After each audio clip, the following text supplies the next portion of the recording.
Hola, buenos días. Dios les bendiga en esta hermosa mañana de día domingo. Hoy tenemos nuestro servicio como cada domingo y hoy quiero hablarles de un tema que el Señor ha puesto en mi corazón y vamos a ir al Evangelio de Marcos en el capítulo 14. Marcos capítulo 14.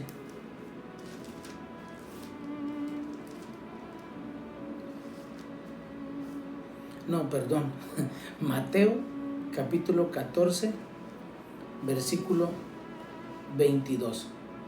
Y es una de las anécdotas maravillosas que el Señor Jesús vivió con sus discípulos, pero que trae una gran enseñanza a nuestra vida. Marcos capítulo 14, voy a leer del versículo 22 en adelante. Enseguida, Jesús hizo a sus discípulos entrar en la barca e ir delante de él a la otra ribera, entre tanto que él despedía a la multitud. Despedida la multitud, subió al monte a orar aparte, y cuando llegó la noche estaba allí solo. Y ya la barca estaba en medio del mar, azotada por las olas porque el viento era contrario. Mas a la cuarta vigilia de la noche, Jesús vino a ellos andando sobre el mar, y los discípulos, viéndole andar sobre el mar, se turbaron diciendo: ¡un fantasma! Y dieron voces de miedo. Pero enseguida Jesús les habló y les dijo: tengan ánimo, yo soy, no teman. Entonces respondió Pedro y dijo: Señor, si eres tú, manda que yo vaya a ti sobre las aguas. Y él dijo: ven. Y descendió Pedro de la barca y andaba sobre las aguas para ir a Jesús. Pero al ver el fuerte viento tuvo miedo, y comenzó a hundirse y dio voces diciendo: Señor, sálvame. Al momento Jesús extendió la mano, lo tomó y le dijo: hombre de poca fe, ¿por qué dudaste? Y cuando ellos subieron a la barca se calmó el viento. Entonces los que estaban en la barca vinieron y le adoraron diciendo: verdaderamente eres Hijo de Dios. Pero en toda esta anécdota que hemos leído, yo quiero hablar hoy acerca de por qué dudamos, acerca de la duda y qué es lo que nos hace dudar. Vea que en este relato nos habla claramente cómo los discípulos, cuando estaban desesperados porque el mar los estaba azotando, el Señor Jesús aparece de repente caminando sobre las aguas y en primer lugar ellos tuvieron miedo. Y para que creyeran en Él, el Señor Jesús les habla y les dice: tengan ánimo, soy yo, no teman. Mire, si algo los discípulos, creo yo, conocían, era la voz de su maestro, y aún así dudaron. Así como el Señor nos dice en San Juan, vaya conmigo a San Juan capítulo 10, San Juan 10 dice estas palabras acerca de oír la voz de Dios. San Juan 10, 27. Y mis ovejas oyen mi voz, y yo las conozco, y me siguen.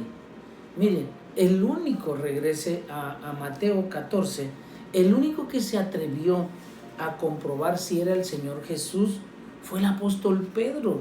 Y en el versículo 28 vemos: entonces le respondió Pedro y dijo: Señor, si eres tú, manda que yo vaya a ti sobre las aguas. Y Jesús le dijo: ven. Y descendiendo Pedro de la barca, caminó sobre las aguas para ir a Jesús. Este pasaje lo hemos hablado, lo hemos leído y lo hemos predicado infinidad de veces. Y vemos cómo el apóstol Pedro pudo caminar sobre las aguas de manera sobrenatural. Era un milagro sorprendente lo que estaba sucediendo en ese momento. Algo que el mundo jamás se imaginó y nadie pudo hacer. Lo hizo el Señor Jesús y mandó al apóstol Pedro a que lo hiciera. Y Pedro caminó sobre las aguas mientras pudo tener su mirada en el Señor. Porque el pasaje nos relata que cuando él dejó de mirar al Señor Jesús, Él comenzó a hundirse. Por esto es bien importante que nosotros no quitemos la mirada del Señor. Pedro puso la mirada en las circunstancias, en las olas, en el viento, en el problema en el que estaba metido. Y entonces estas circunstancias adversas estaban haciendo que Pedro dudara porque estaba en peligro su vida. Y yo creo que esto mismo nos pasa a nosotros muchas veces, aún a los creyentes. Cuando quitamos la mirada del Señor Jesús y la ponemos en las circunstancias, en los problemas. Todos vamos a tener problemas, todos vamos a tener adversidades, pero nuestra mirada debe estar puesta en el Señor. Y entonces, tal como Pedro, si nosotros quitamos la mirada de Cristo y la ponemos en las circunstancias, como Pedro vamos a dudar de que Dios sea capaz de poder hacer algo por nosotros. Vea, la duda fue el problema. Y yo quiero decirle qué dice el diccionario acerca de este concepto. Duda es el estado de la mente, es un estado en la mente en el que no acaba de decidirse por una opción entre dos o más alternativas, debido a la carencia de argumentos predominantes en favor de una opción. La duda entonces es un estado mental en donde nuestra mente nos está jugando una mala pasada, en donde nosotros nos olvidamos de lo que Dios nos ha dicho, donde Pedro se olvidó de quién estaba ahí y le había dicho, ven, camina. Él se olvidó, su mente comenzó a dudar porque empezó a ver las circunstancias. En medio de todo lo que a nosotros nos pasa o nos está pasando, a través del trabajo, a través de la economía, a través de la salud misma, nosotros tenemos que creer que Dios es suficiente, que Él es todopoderoso y que no podemos dudar de lo que Él ha dicho en su palabra. La palabra de Dios nos dice que Dios no es hijo para que mienta, ni hijo de hombre para que se arrepienta. Su palabra dice que Él no cambia, que Él es el mismo de ayer, hoy y siempre y por los siglos. Entonces, miren, la duda, si nosotros lo vemos, no nos deja ver claramente, no nos deja avanzar. La duda no deja que Dios pueda obrar de manera sobrenatural en nuestras vidas. Y hay una razón bien importante que Santiago nos explica por qué el hombre no debe dudar. Vaya conmigo a la carta de Santiago. Después de Hebreos está Santiago, capítulo 1, versículo 6. Pero pida con fe, escuche, no dudando nada. Aquí habla de la duda. Porque el que duda es semejante a la onda del mar, que es arrastrada por el viento y echada de una parte a otra. No piense pues, escuche, quien tal haga, o sea, no pensemos los que dudamos que recibirá cosa alguna del Señor. El hombre de doble ánimo es inconstante en todos sus caminos. Vea, es bien claro Santiago cuando nos dice, pero pidan con fe, escuche, no dudando nada, porque el que duda es como las olas del mar, ya van, ya vienen, ya van, el viento la lleva para donde quiera, el mar la saca, el mar la mete. Vea. Y luego dice Santiago, no piense, pues no crea, está diciendo, que quien tal haga, o sea, que el que duda, va a recibir cosa alguna del Señor. Todos los que dudan no van a recibir nada de Dios. Usted se la puede estar pasando orando y orando y orando, pero orando sin fe, dudando. Oramos y le pedimos algo a Dios y nos levantamos ahí y entonces viene nuestra mente, ¿será que Dios lo va a hacer? ¿Será que Dios me lo va a dar? ¿Será que es posible? Y entonces comenzamos a dudar. Todo el que duda, dice Santiago, es inconstante en todo lo que hace. Vea, una persona, un creyente, un ser humano que duda, no puede prosperar, no puede avanzar, no puede ver claramente. Porque la duda es uno de los peores enemigos de la fe. Por eso dice, pero pida con fe. ¿Por qué? Recordemos que sin fe es imposible agradar a Dios. La Biblia dice que todo lo que no proviene de fe es pecado. Escuche, nosotros tenemos que vivir por fe. El justo por la fe vivirá. Ahora, ¿qué es la fe?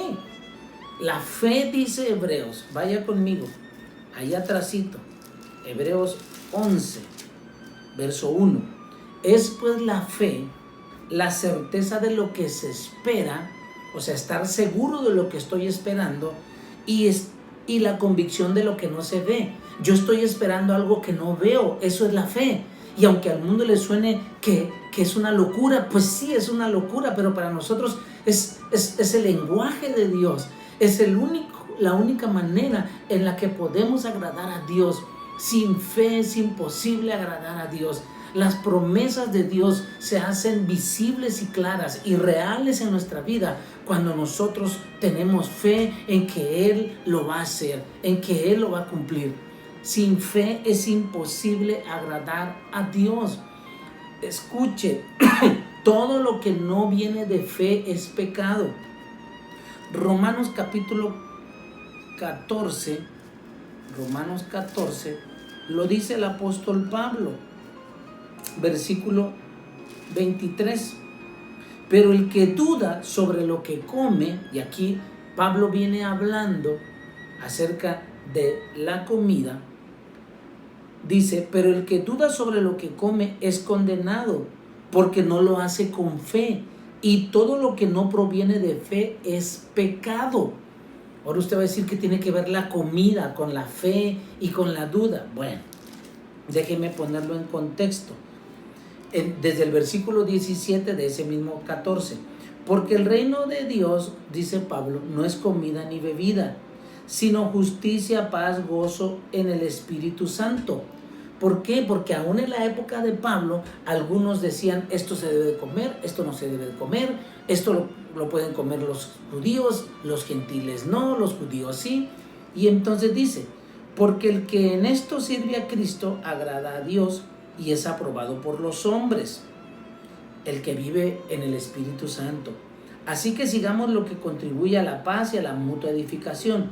No destruyas la obra de Dios por causa de la comida. Todas las cosas a la verdad son limpias, pero es malo que el hombre haga tropezar a otros con lo que come. Bueno es no comer carne, escuche lo que dice, ni beber vino, ni nada en que tu hermano tropiece o se ofenda o se debilite. ¿Tienes tu fe? Pregunta. Tenla para contigo delante de Dios. Bienaventurado el que no se condena a sí mismo en lo que aprueba. Pero el que duda, dice, sobre lo que come es condenado, porque no lo hace con fe. Y todo lo que no proviene de fe es pecado. De esto está hablando el apóstol Pablo, y yo estoy tomando este versículo para decirle y explicarle que no debemos dudar, porque todo lo que proviene de la duda es pecado. Y para que usted y yo lo entendamos mejor, ofende a Dios, porque la duda es un enemigo de la fe.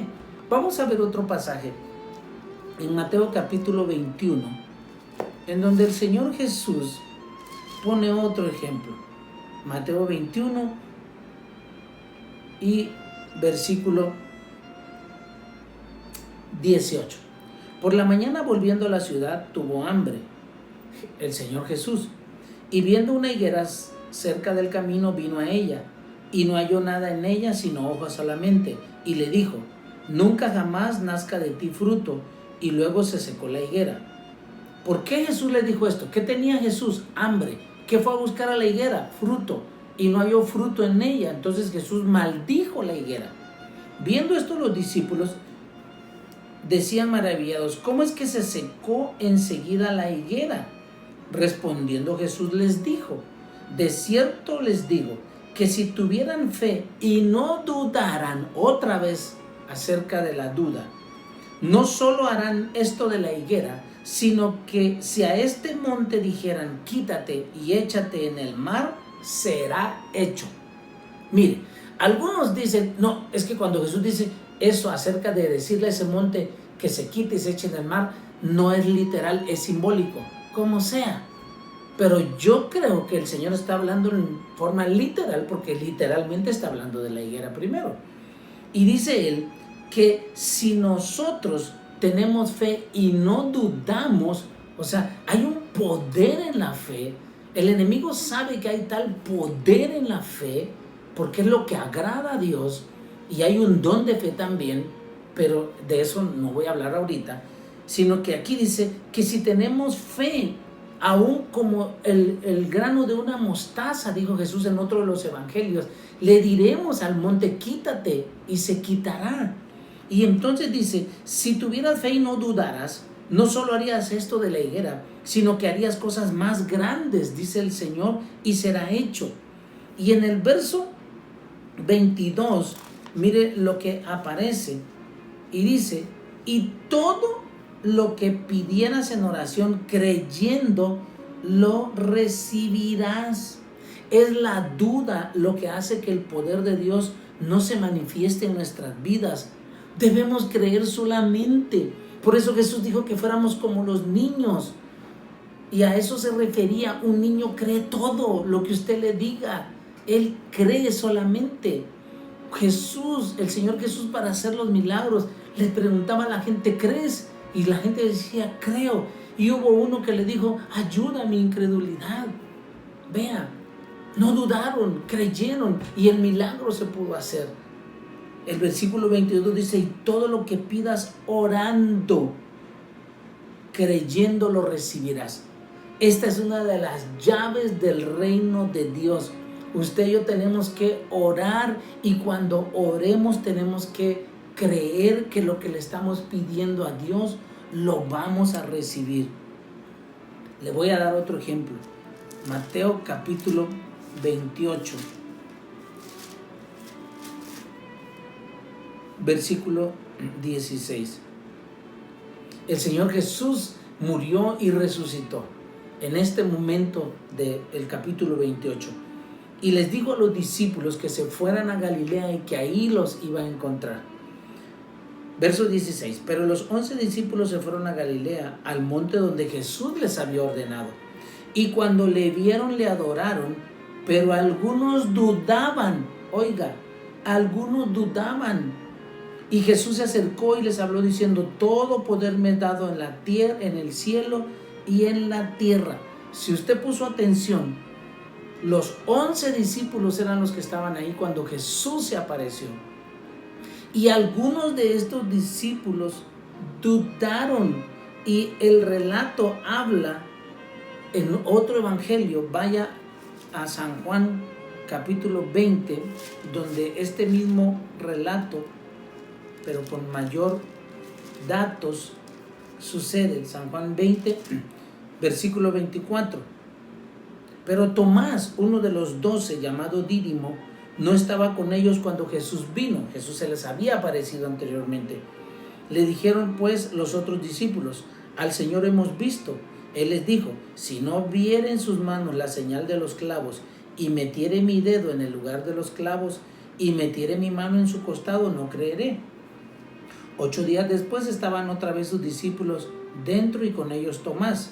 O sea, estaban en un cuarto. Llegó Jesús estando las puertas cerradas, atravesó las puertas y se puso en medio de ellos y les dijo, paz a vosotros. Luego dijo a Tomás, pon aquí tu dedo y mira mis manos, acerca tu mano y métela en mi costado, y no seas incrédulo, sino creyente. Entonces Tomás respondió y le dijo, Señor mío y Dios mío. Jesús le dijo, porque me has visto, Tomás, creíste. Bienaventurados los que no me vieron y creyeron. Vea, Dios es fiel a su palabra. Él les reprochó a los discípulos la incredulidad. Dudaron algunos cuando lo vieron resucitado, y aún viéndolo no creían. Imagínense. Por eso nosotros somos bienaventurados, porque no lo hemos visto, pero hemos creído en Él. Dios es fiel a su palabra y es fiel a sus promesas. Por lo tanto, no debemos dudar de Él. Él ha dicho que Él va a venir otra vez. No lo dude ni por un segundo. Debemos estar preparados porque el Señor cumple sus promesas. Nosotros tenemos que creer. Recuerde que todo lo que no proviene de fe es pecado. Nosotros vivimos por fe, andamos por fe. Aún nuestra fe tiene obras, pero la fe sin obras es muerta, dice Pablo. Por eso nosotros hacemos obras, pero están basadas en nuestra fe primeramente. Tenemos que sacar la duda. Mire, la duda es hermana de la incredulidad, prima del temor, sobrina del desánimo, y todas estas cosas operan juntas. La Biblia dice que el verdadero amor de Dios echa fuera todo temor. Usted y yo no debemos dudar. En medio de todo lo que está pasando, al principio de todo este problema, de esta pandemia, nos llenaron de miedo, de temor, pero cuando fuimos a la palabra de Dios, la palabra de Dios nos decía: no temas, porque yo estoy contigo. No temas, porque yo he prometido nunca dejarte. No temas, dice Dios, porque no hay justo desamparado, ni su simiente que mendigue pan. Y hemos vivido todos estos meses parados en esa palabra, y Dios ha sido bueno, y Dios nos ha dado, Dios nos ha guardado. Aún los que han enfermado, Dios los ha sanado. Nadie ha muerto, gracias a Dios. Esto es la fidelidad de Dios. Esto nos demuestra cuán Él es digno de que le creamos, de que no dudemos. Quite la duda, saque la duda de su mente. Cuando la duda venga, usted vaya a la palabra. La palabra dice esto, la palabra dice esto. Y cuando nosotros decimos la palabra dice esto, estamos diciendo Dios dice esto, porque Dios es la palabra. Aleluya. Espero que este mensaje, y no voy a dudar, sé que Dios va a hablar a su vida y va a quitar toda esa duda que el enemigo ha puesto, y eso es lo que no nos deja ver claramente el poder maravilloso de Dios. El Señor resucitó y está vivo, sentado a la diestra del Padre. En eso creemos, que Él vendrá, en eso estamos seguros, y que Él va a guardar a su pueblo. Vamos a orar. Padre, te damos gracias en esta mañana. Creemos firmemente que Jesucristo es el Señor, es nuestro Salvador, es el Rey de Reyes y Señor de Señores. En esta mañana te damos gracias, porque, Señor, no queremos hundirnos como Pedro en medio de la incertidumbre, de la desconfianza, del temor, sino que queremos caminar sobre las aguas viéndote a ti. Tu palabra dice: puesto los ojos en Jesús, el autor y consumador de la fe. Así que, Señor, nuestros ojos, oídos, mente, todo nuestro ser va a estar enfocado en ti. Te pedimos que tú nos ayudes, que cuando venga la duda, la incredulidad, la echemos fuera en el nombre de Jesús, y que estemos parados, Señor, en el conocimiento de tu palabra, que estemos confiando, Señor, en ti y en tu palabra. Señor, gracias porque tú eres galardonador de los que te buscan y de los que creen en ti. Bendice a cada uno en el nombre de Jesús. Amén y amén. Gracias, Dios les bendiga esta mañana. Le animamos para que usted siga participando desde su casa con el diezmo y la ofrenda del Señor. Puede depositarlo a la cuenta que usted ya sabe, o llevarlo a la iglesia. Y hay personas que lo reciben en cualquier horario y ellos nos los hacen llegar. Dios le bendiga, cuídese mucho, crea solamente.